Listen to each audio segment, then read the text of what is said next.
ओडिशा की राजधानी भुवनेश्वर के एक कमिश्नरेट कार्यालय के अंदर होंडा सिटी कार रोजमर्रा की तरह जब आती है तो आके रुकती है। उस पर लोगों की नजरें होती हैं। दरअसल उसमें से एक पुलिस वाला रोजमर्रा की तरह उतरता है, चाबी का छल्ला अपने हाथों में घुमाता हुआ वो अपने ऑफिस में जाता है और जाने के बाद वो अपने काम में बैठ जाता है। काम बड़ी ईमानदारी से करता है, लोगों के ध्यान भी उसकी तरफ रहता है।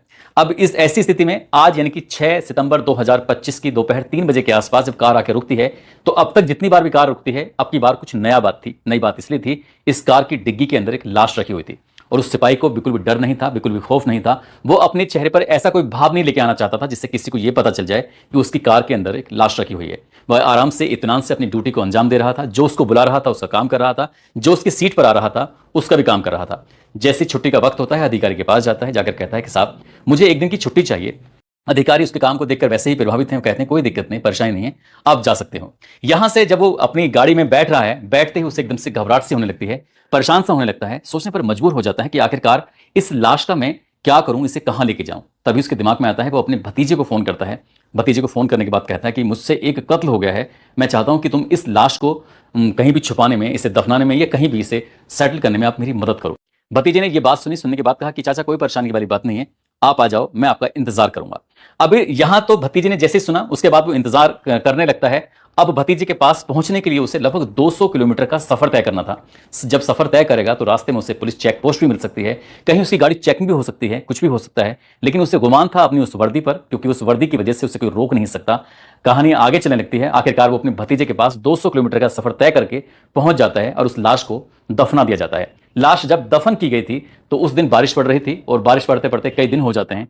आखिरकार 12 दिन बीतने के बाद वो लाश निकल के बाहर आ जाती है और जैसे वो लाश बाहर निकलती है तब पूरे प्रदेश भर में इस बात की पता चल जाता है कि आखिरकार एक पुलिस वाले ने एक महिला कांस्टेबल की हत्या की है और हत्या करने के बाद अपनी कार की डिग्गी में उस लाश को रखता है, लगभग 200 किलोमीटर दूर जाकर उसको दफना देता है। आज की कहानी सुनने के बाद आप लोग भी सोचने पर मजबूर हो जाएंगे कि एक रक्षक भक्षक कैसे बन गया। आदाब, नमस्कार, सत श्री अकाल। मैं उस्मान सैफी। आज की जो सच्ची घटना मैं आपको सुनाने जा रहा हूं, ये सच्ची घटना शुरू होती है ओडिशा के प्रदेश जिला कटक से। कटक का एक गांव लगता है, इलाका है जिसका नाम है खुंटिनी। खुंटिनी से एक व्यक्ति पुलिस को फोन करता है और ये तारीख होती है 17 मार्च 2022। फोन करके बहुत हड़बड़ाया हुआ था, डरा हुआ था, डरते हुए एकदम से हड़बड़ाते हुए फोन करके कहता है कि साहब एक ट्रक वाला है, एक महिला को एक्सीडेंट करके चला गया है और उसके बचने की उम्मीद बहुत कम है, जितनी जल्दी हो सके आप मौके पर आ जाइए। पुलिस ने जैसे ही सूचना मिली, पुलिस सूचना प्राप्त करने के बाद मौके पर पहुंच जाती है। मौके पर जब पुलिस ने आकर उस दृश्य को देखा, देखकर पुलिस भी हैरान हो जाती है, जो भी देख रहे थे वो भी परेशान हो जाते हैं। लगभग 6 महीने की वो गर्भवती महिला होती है। उसका एक्सीडेंट इतना जबरदस्त था, इतना जोरदार था कि उस महिला का पेट भी फट जाता है और उसके अंदर से बच्चा भी बाहर निकल कर आ जाता है। उस दृश्य को, भयावह दृश्य को देखने के बाद हर किसी की आंखें नम हो जाती हैं। अब पुलिस वालों ने यह पता करने की कोशिश की कि आखिरकार ये महिला कौन है, कहां की रहने वाली है। तब उसके बारे में पता चलता है कि इस महिला का नाम है अपर्णा प्रियदर्शनी। दरअसल जो 6 महीने की गर्भवती होती है उसके पति का नाम होता है दीपक कुमार राउत उर्फ दीपू, जिसका जिला होता है ओडिशा का एक जिला है जिसका नाम जाजपुर है। जाजपुर का एक थाना लगता है तमका और तमका थाना क्षेत्र का एक गांव लगता है बांगरपाटा। ये यहां का रहने वाला व्यक्ति होता है, उसकी पत्नी होती है। और इसके बारे में पुलिस ने जांच पड़ताल करने की कोशिश की तो पता चलता है कि दीपक कुमार राउत उर्फ दीपू साल 2006 बैच का पुलिस कांस्टेबल होता है। बस पुलिस ने उसको जब सूचना दी तो उससे कहा कि तुम्हारी पत्नी का एक्सीडेंट हो चुका है, आप जहां भी कहीं हो वहां पर पहुंच जाओ। जैसे इसको सूचना मिलती है वो दहाड़े मार मार कर रो रहा था, बिलख रहा था, परेशान हो रहा था। आखिरकार वो अपनी पत्नी को लेकर जब शमशान घाट जाता है तो लोग देख रहे थे कि जिंदगी में एक बहुत ही खूबसूरत दिन इसकी जिंदगी में आने वाले थे, लेकिन उससे पहले ही इसकी जिंदगी का एक आधा चिराग बुझ चुका है। अब आधी जिंदगी इसकी कैसे कटेगी पता नहीं चल रहा। तो इस तरह की बातें थी। वो लड़का ड्यूटी करता है, ड्यूटी है उसकी ओडिशा की राजधानी भुवनेश्वर में एक कमिश्नरेट कार्यालय है, वहां पर वो क्लर्क की जॉब करता है। और आखिरकार वक्त धीरे धीरे करके आगे बढ़ने की कोशिश कर रहा था, उस वक्त को आगे बढ़ाने की कोशिश भी कर रहा था। अपने काम में वो लगातार ध्यान देता था ताकि वो अपनी पत्नी को, अपने बच्चे को भूल कर एक नई जिंदगी की शुरुआत कर सके।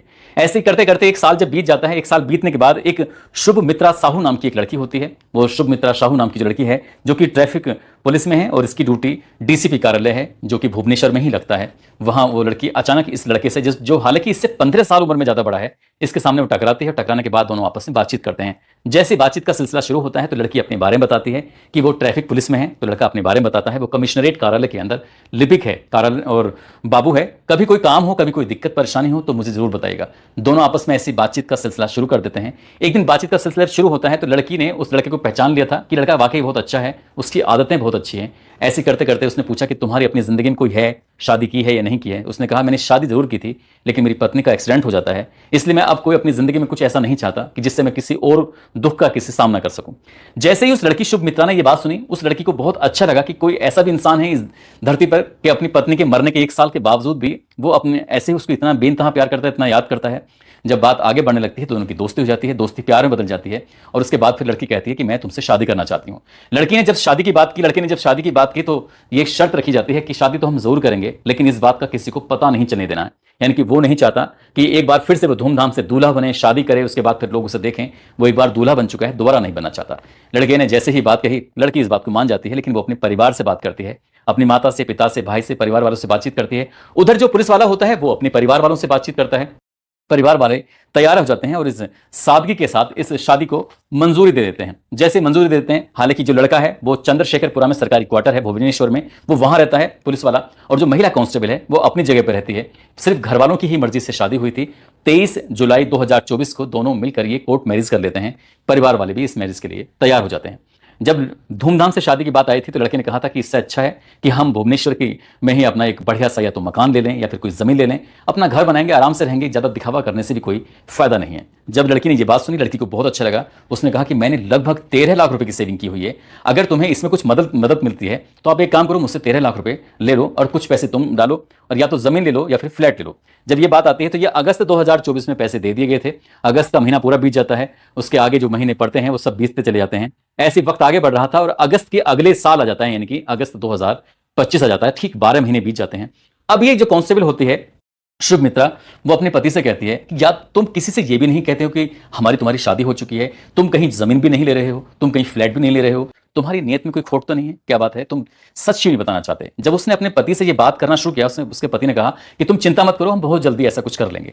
तभी उसने जिद पकड़ ली। उसने कहा कि मुझे 13 लाख रुपए भी चाहिए, साथ ही 7 लाख रुपए और चाहिए, टोटल मिला के 20 लाख रुपए का इंतजाम कर लो। धूमधाम से शादी करनी है, पूरे समाज को बताना है, अपने स्टाफ में बताना है। जब बाकी लड़कियां, बाकी लोग मुझसे शादी के बारे में कहते हैं तो मुझे अटपटा लगता है, बुरा लगता है, ये कहते हुए कि शादीशुदा होने के बावजूद भी मैं एकदम कुंवारी लड़कियों की तरह रहती हूं। जब ये बारी बात आती है तो आखिरकार वो कहता है कि ठीक है, अगर तुम्हें ऐसा ही लगता है।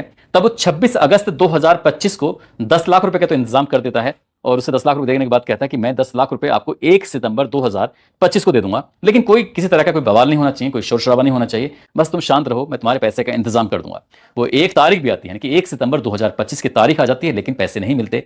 अब इस महिला कांस्टेबल को बहुत गुस्सा आने लगता है, जिससे बहुत ज्यादा प्यार करती थी, जिससे शादी की थी, जिसके साथ साथ जीने मरने की कस्में खाई थी, जिसके साथ उसने फेरे लिए थे, उसके नाम की माला जपने लगी थी। दरअसल अब उस पर विश्वास नहीं था। उसने कहा कि मुझे पैसे चाहिए तो हर हाल में चाहिए।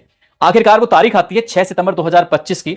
वो कहती है कि मुझे पैसे चाहिए। तभी कहता है कि एक काम करते हैं, आज दोपहर में मिलते हैं, दोनों साथ साथ खाना खाएंगे, पैसे भी ले लेना, इतने भी परेशान होने की जरूरत क्या है।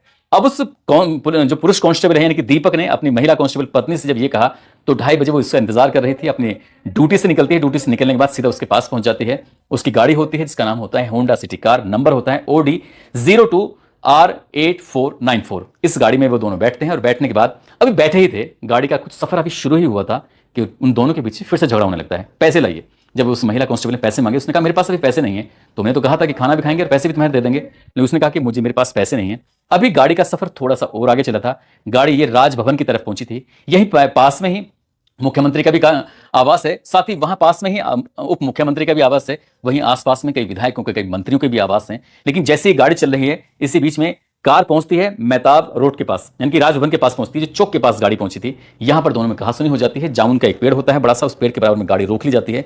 रोकने के बाद वो अपनी पत्नी को समझाने की कोशिश कर रहा था। उसने फिर डिमांड की, पैसे चाहिए। बस यहीं से बात इतनी खराब होती है, उसने अपनी पत्नी को बहुत बुरी तरह से मारना पीटना शुरू कर दिया। उसने जब मारना पीटना शुरू कर दिया, मारते मारते ऐसा बताया जाता है, कहीं अखबारों में तो ये प्रकाशित होता है कि उसका गला दबाकर हत्या कर दी जाती है, तो कहीं ये प्रकाशित होता है कि उसको चाकू से उसका गला रेत दिया जाता है। आखिरकार उसकी हत्या तो वो कर देता है। हत्या करने के बाद वो समझ नहीं पा रहा था कि इस लाश का मैं करूं तो क्या करूं। तभी उसने कार को मेहताब रोड की तरफ लेके जाता है। सुनसान जगह पर ले जाने के बाद वहां उसने एक इंतजाम किया ताकि उसकी लाश को वो पॉलिथीन के अंदर पैक कर सके, क्योंकि उसने ये अचानक से नहीं किया था। अगर उसने चाकू से ही हत्या की तो उसने प्लानिंग के साथ, उसने सब कुछ अपने पास इंतजाम कर रखा था। और एकांत जगह में जाने के बाद उसकी बॉडी को पैक करता है। पैक करने के बाद डिग्गी में रखता है। डिग्गी में रखने के बाद अब वो खाना नहीं खाता, वापस लौटकर अपने ऑफिस की तरफ आता है और सब कुछ बिल्कुल ऐसा था उसके लिए जैसे नॉर्मल था, कहीं कुछ परेशानी नहीं, कोई दिक्कत नहीं। ड्यूटी करता है, ड्यूटी करने के बाद शाम के 7 बजे या 7:30 बजे होने का इंतजार कर रहा था और जैसे शाम के 7:30 या 7:30 या उससे ज़्यादा का वक्त हो रहा था, अपने अधिकारी के पास जाता है, कहता है कि साहब मुझे कुछ ज़रूरी काम है, मुझे एक दिन की छुट्टी चाहिए, क्या छुट्टी मिल सकती है? अधिकारी ने कहा कोई दिक्कत नहीं है, आप छुट्टी ले सकते हो, लेकिन टाइम से आ जाना। वो कहता है कि ठीक है साहब। वो अपनी गाड़ी में बैठता है, गाड़ी में बैठने के बाद सबसे पहले वो अपने भतीजे को फ़ोन करता है और भतीजे को फ़ोन करने के बाद, इसका भतीजे का नाम होता है विनोद भुइयां, जिसकी उम्र होती है लगभग 28 साल के आसपास। वो रहता है ओडिशा प्रदेश के क्योंझर जिले का एक घाट गांव क्षेत्र का कुसनपुर गांव लगता है, वहां का रहने वाला होता है। उससे कहता है कि विनोद मैंने आज एक कत्ल कर दिया है। विनोद ये भी जानने की कोशिश नहीं करता उसने कत्ल किसका किया है, क्यों किया है, क्या वजह है। उसने कहा चाचा परेशान होने की बिल्कुल जरूरत नहीं है, ठीक है मुझे बताइए क्या करना होगा। उसने कहा कि लाश को ठिकाने लगाना है, इस लाश को ठिकाने लगवाने में मेरी मदद करो। अब यहां से 195 किलोमीटर या उससे थोड़ा बहुत ज्यादा का ये सफर था, ये सफर तय करना था। दीपक साहू बार बार ये सोच रहा था कि आखिर दीपक राउत ये सोच रहा था कि आखिरकार मैं कैसे जाऊंगा कैसे नहीं जाऊंगा। हालांकि जो उसके तन पर वर्दी थी, उस वर्दी से उसके अंदर एक कॉन्फिडेंस था कि उसकी गाड़ी कहीं रुकेगी नहीं। अगर कोई रोकने की कोशिश करेगा तो कह देगा कि मैं अपनी मम्मी पापा परिवार या किसी से मिलने के लिए जा रहा हूं। उसने जैसे भतीजे को कहा था, आखिरकार वो टाइम आ जाता है और 6 सितंबर 2025 की रात को ही वो चलता है और 7 सितंबर 2025 की सुबह 5 बजे के आसपास तक जैसे था रुकते रुकाता, जैसा उसका मन था, आखिरकार सुबह 5 बजे पहुंच जाता है। लाश डिग्गी के अंदर ही रखी हुई थी। दोपहर लगभग 2:30 बजे के आसपास उसका कत्ल होता है। सुबह की यानी कि अगली तारीख के सुबह 5 बज जाते हैं। अब यहां पर जो उसका भतीजा है, उसके भतीजे ने अपने एक दोस्त से बात की थी जिसका नाम शंभुनाथ मेहता होता है। शंभुनाथ मेहता से वो कहता है कि चाचा ने इस तरह से कत्ल कर दिया है, रुपए पैसे की बिल्कुल टेंशन नहीं लेनी है, लेकिन उस लाश को ठिकाने लगाना है। तभी शंभुनाथ कहता है कि ठीक है कोई परेशानी वाली बात नहीं है। उसी रात जब फोन आया था, उसी रात उसने जेसीबी का इंतजाम किया। जेसीबी वाले से कहा कि शौचालय के लिए गड्ढा खोदना है, आप जितनी जल्दी हो सके आ जाइए। उसने कुछ बढ़ाकर पैसे मांगे। उसने कहा मुझे कोई दिक्कत नहीं है, अगर आपको मेरा काम आज कर दोगे ताकि मैं कल से अपना काम शुरू करा सकूं। जेसीबी वाला आता है, गड्ढा खोदा जाता है, गड्ढा खोदने के बाद तैयार कर लिया जाता है। सुबह या दिन निकला हुआ था तो गड्ढा पूरी तरह से तैयार था, लेकिन उस दिन बारिश पड़ रही थी। बारिश पड़ने की वजह से आखिरकार ये इंतजार कर रहे थे शाम होने का कि कब शाम होगी। जब लगभग रात के 8:30 बजे के आसपास का वक्त हो रहा था, तब इन तीनों ने मिलने के बाद उस गड्ढे के अंदर लाश को रख देते हैं और लाश को रखने के बाद उससे गड्ढे को पाट देते हैं। लेकिन बारिश कम नहीं हो रही थी और कटान लगातार चल रहा था। इधर तो कटान हो रहा था और उधर उस लड़की के अचानक से लापता होने की वजह से, यानी कि वो ट्रैफिक पुलिस में जब वो ड्यूटी पर नहीं जाएगी तो बाकी पुलिस वाले अधिकारी पूछेंगे कि आखिरकार ये जो शुभ मित्रा है वो कहां पर है कहां नहीं है। उसके फोन पर संपर्क करने की कोशिश कर रहे थे तो पता नहीं चल पा रहा था। उसके परिवार से पूछने की कोशिश कर रहे थे, परिवार को भी नहीं पता चल पाया। परिवार वालों ने दीपक से पूछा, क्योंकि दीपक के बारे में सिर्फ परिवार के लोग जानते थे, स्टाफ में कोई नहीं जानता था कि ये दोनों आपस में एक दूसरे से शादी कर चुके हैं। अब पुलिस वालों को लगता है कि एक महिला कांस्टेबल का यूं अचानक से गायब होना ये बड़ी बात है, इसलिए उन्होंने उसकी जो कॉल की रिकॉर्ड निकलवाना जब शुरू किया है तो पता चलता है कि सबसे ज्यादा जो बातचीत होती है वो कमिश्नरेट कार्यालय के अंदर तैनात दीपक राउत से होते हैं। आखिरकार इन दोनों के बीच का रिश्ता क्या है? पुलिस ने जब इस कुंडली को खंगालने की कोशिश की है, उससे जो पूछा तो वो खुद भी पुलिस के साथ नाटक कर रहा था उस लड़की को ढूंढने में, मदद करने में। लेकिन पुलिस ने जब लोकेशन देखी तो दोनों की लोकेशन एक ही पाई जाती है। वो जल्दबाजी में उसके मोबाइल को स्विच ऑफ करना भूल जाता है। जहां पर उसकी लाश दफनाई गई थी, दरअसल वहीं पर उसकी अंतिम लोकेशन थी। आखिरकार पुलिस ने अब इस मामले की जांच पड़ताल करना शुरू किया है और एक कड़ी को जब जोड़ना शुरू किया है तो उसने उस लाश को मदद कराने में, यानी कि कहां पर दफनाई गई है, उस लाश को आखिरकार पुलिस ने बाहर निकलवाई लिया था। कुछ तो बारिश के पानी की कटाव की वजह से बाहर आ जाती है और कुछ उस पुलिस वाले ने जब उस मार खाता है पुलिस वालों की तो वो सच उगल देता है, बता देता है। अब न केवल अपने बारे में बताता है बल्कि भतीजे के बारे में बताता है और भतीजे का दोस्त जो होता है शंभुनाथ मेहता, उसके बारे में बताता है। पुलिस ने उसको झारपड़ा जेल में गिरफ्तार करने के बाद जेल भेज दिया था। लेकिन जब पुलिस के सबसे बड़े अधिकारी यानी कि डीजीपी को इस बात का पता चलता है तो उन्होंने इसके लिए एसआईटी का गठन किया और एसआईटी का गठन करने के बाद वो कहते हैं कि इस मामले की जो जांच पड़ताल होगी वो खुद की निगरानी में होगी। मुझे एक एक बिंदु की बारीकी से जांच पड़ताल चाहिए। मैं चाहता हूं कि इसके जो भी पहलू हैं उनका पता चलना चाहिए। जब पुलिस ने ये जांच पड़ताल की है, अखबारों में एक खबर प्रकाशित हुई है, जो पहली पत्नी है उसकी पहली पत्नी के परिवार वालों ने अब पुलिस को आकर एक कहानी बताई। उन्होंने कहा कि हमें ऐसा लगता है कि हमारी बेटी की भी, इनकी अपर्णा प्रियदर्शनी की इसने हत्या की है। हत्या क्यों की है, इसके पीछे की वजह यह बताई जाती है कि जब इसकी ये महिला मारी जाती है, इनकी उसका सड़क दुर्घटना में मारी जाती है तो उसको एक बीमा था और बीमे की वजह से 1,20,00,000 रुपए की रकम उसको मिली थी। पुलिस वालों ने जब ये बात सुनी तो पुलिस वालों फिर ये शुभ मित्रा के बारे में जानकारी जुटाने की कोशिश की तो पता चलता है कि शुभ मित्रा के नाम से भी 1 करोड़ रुपए की बीमा पॉलिसी थी, यानी कि वो इसका भी लाभ उठाने वाले था। 2 पत्नी, दोनों का कत्ल, और दोनों पत्नियों का कत्ल होता है तो वो दोनों पत्नियों की वजह से 2 करोड़ रुपए की रकम ऐंठना चाहता है। हालांकि अभी पुलिस किसी ठोस नतीजे पर नहीं पहुंची है क्या पहली पत्नी की हत्या हुई है नहीं हुई है, लेकिन दूसरी पत्नी की हत्या जरूर हुई है। इसलिए पुलिस ने अभी उसे दूसरी पत्नी के मामले में, लेकिन पहली पत्नी के परिवार वालों ने फाइल को खुलवा दिया है। वो भी चाहते हैं कि इस मामले की निष्पक्ष जांच होनी चाहिए ताकि उस पुलिस कांस्टेबल की हकीकत दुनिया के सामने आ सके। दोस्तों, इस पूरे घटनाक्रम को सुनाने का उद्देश्य है किसी को परेशान करना नहीं है, किसी का दिल दुखाना नहीं है, बल्कि आपको जागरूक करना है, आपको सचेत करना है और आपको ये भी बताना है, भले ही चाहे आपने वर्दी पहनी है या फिर कुछ भी किया हुआ है या आप किसी भी बड़े से बड़े पद पर हैं, लेकिन कानून सबके लिए बराबर है। कानून ने यह साबित कर दिया कि उस कांस्टेबल ने भले ही कितने दाव पेंच चले हो, लेकिन भले ही 12 दिन लगे हों, लेकिन उसे सलाखों के पीछे पहुंचा ही दिया है। और पुलिस की कोशिश है कि उसको बर्खास्त किया जाए। निलंबित तो वो हो ही चुका है, लेकिन उसको वो कभी भविष्य में नौकरी ना कर सके। जाते जाते